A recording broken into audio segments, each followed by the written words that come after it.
പൊന്നോണനാളിൽ കൊല്ലം കൊട്ടിയം സ്വദേശി ഗിരിജയ്ക്കും കുടുംബത്തിനും സേവാഭാരതിയുടെ തണലിൽ വീടൊരുങ്ങി. ശുചിപ്പുറി പോലുമില്ലാതെ ടാർപോളിൻ കെട്ടിയ കൂരയിൽ 2 മക്കളുമായുള്ള ഗിരിജയുടെ ദുരിത ജീവിതം മനസ്സിലാക്കി സേവാഭാരതി മുന്നിട്ടിറങ്ങുകയായിരുന്നു. വീടിന്റെ താക്കോൽദാനം BJP സംസ്ഥാന സമിതി അംഗം സന്ദീപ് വാര്യർ നിർവഹിച്ചു.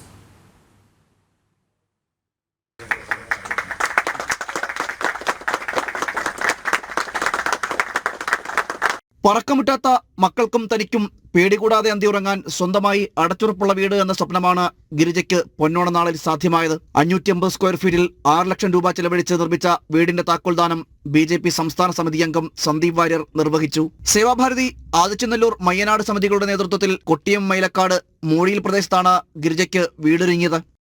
നേരത്തെ ജീവിതം കഷ്ടമായ ജീവിതമായിരുന്നു. ഇപ്പം നല്ല സന്തോഷമുണ്ട്. എനിക്ക് എന്തുകൊണ്ട് നോക്കിയാലും സന്തോഷമുണ്ട്. കാരണം എന്ന് പറഞ്ഞാൽ ഞാൻ ഈ 2 കുഞ്ഞുങ്ങളെ മോൻ്റെ കാര്യത്തിൽ എനിക്ക് അത്ര ഇതില്ല. അവനൊരു ആൺകുട്ടിയാണ്. ഇതിനെയും കൊണ്ട് ഞാൻ അത്ര കഷ്ടപ്പെട്ട് കിടന്നു. എങ്ങനെയാണോ ഏത് രീതിക്കാവോ എന്നൊന്നും എനിക്കറിയാൻ വയ്യായിരുന്നു.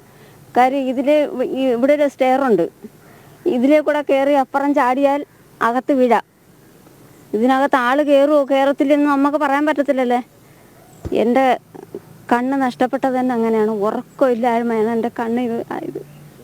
അവരെ കൂടെ ഞാൻ കടപ്പെട്ടിരിക്കുന്നു. എനിക്കൊന്നും പറയാൻ പറ്റത്തില്ല അവരെ കുറിച്ച്. എനിക്ക് അവരെ ഉള്ളു. കേരളത്തിലെ സർക്കാർ സംവിധാനങ്ങളെക്കാൾ ജനങ്ങൾക്ക് വിശ്വാസം സേവാഭാരതിയാണെന്ന് BJP സംസ്ഥാന സമിതി അംഗം സന്ദീപ് വാര്യർ പറഞ്ഞു. താക്കോൽദാനം നിർവഹിച്ച ശേഷം സംസാരിക്കുകയായിരുന്നു അദ്ദേഹം. ചെയ്ത സേവനത്തിന്റെ പേരിൽ ഏതെങ്കിലും തരത്തിൽ അഭിനന്ദനം ആഗ്രഹിക്കുന്നവരോ ഒരു അംഗീകാരം ആഗ്രഹിക്കുന്നവരോ അല്ല സേവാഭാരതിയുടെ പ്രവർത്തകർ എന്ന് നമുക്കറിയാം. പെൺകുട്ടികളടക്കമുള്ള സേവാഭാരതിയുടെ പ്രവർത്തകർ, സർക്കാർ സംവിധാനങ്ങൾ പോലും സേവാഭാരതിയുടെ മുൻപിൽ സേവാഭാരതിയോടാണ് കാര്യങ്ങൾ ചെയ്യാൻ ആവശ്യപ്പെട്ടിരുന്നത്.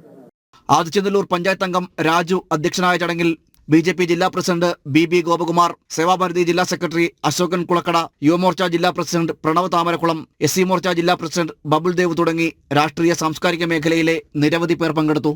ജനം, കൊല്ലം.